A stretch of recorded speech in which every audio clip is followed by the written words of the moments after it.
Hello மக்களே! One day down சீரீஸில் இன்றைக்கி நம்ம என்ன பார்க்க போகிறோம்னு பார்த்திங்கன்னா, நம்ம ஒரு காரியத்தை ஸ்டார்ட் பண்ணாமல் இருக்கிறோம் அப்படின்னா, நம்ம ஸ்டார்ட் பண்ணுறதே ஒரு சேலஞ்சுன்னு சொல்லிட்டு நம்ம பார்த்தோம். ஆனால் நம்ம ஒரு காரியத்தை ஸ்டார்ட் பண்ண முடியாமல் இருக்கிறதுக்கு ரீசன் என்னென்னா, நாம தான் அதுக்கு ரீசனே. ஏன்னா நம்மளுக்குள்ள பல தயக்கங்கள், பல சந்தேகங்கள், நம்ம எப்படி பண்ணுவோம், நம்மளுக்கு எப்படி சப்போர்ட் கிடைக்கும், நம்ம இதில் முன்னேறிடுவோமா அப்படின்னு சொல்லிட்டு பல கேள்விகள், இது எல்லாம் தான் நம்மளை தடுத்துக்கிட்டு இருக்கு. ஸோ இந்த நாளில் கூட நம்ம என்ன கற்றுக்க போகிறோம்னு பார்த்திங்கன்னா, வெற்றியோ தோல்வியோ, ஸோ நம்ம நம்ம நினைக்கிற காரியத்தை நம்ம ஸ்டார்ட் பண்ணணும். அது மட்டும் இல்லாமல் அந்த ஸ்டார்ட் பண்ணதுக்கப்புறம் நம்மளுக்கு ஒரு வேளை உடனே சக்ஸஸ் ஆகாமல் இருக்கலாம், நிறைய ஃபெயிலியர்ஸ் ஆகலாம். ஸோ நம்ம ஃபெயிலியர்ஸ்லேருந்து நம்ம நிறைய காரியத்தை நம்ம கற்றுக்கலாம்.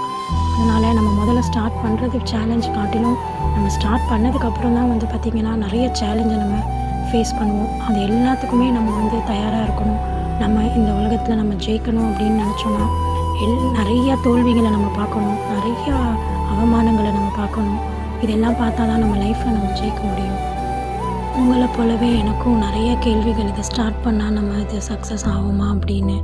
ஆனால் அதையும் தாண்டி நான் ஒரு சில காரியத்தை ஸ்டார்ட் பண்ணி கொஞ்சம் கொஞ்சமாக தான் அது டெவலப் ஆகிட்டுருக்கு. ஸோ எடுத்த உடனே நம்மளுக்கு எல்லோரும் வாங்கிடுவாங்க அப்படின்னு நம்ம சொல்ல முடியாது, நிறைய கஸ்டமர்ஸ் கிடச்சிருவாங்கன்னு சொல்ல முடியாது. ஸோ அப்ஸ் அண்ட் டவுன்ஸில் தான் பார்த்திங்கன்னா நம்மளுக்கு ஒவ்வொரு நாளும் போகும்.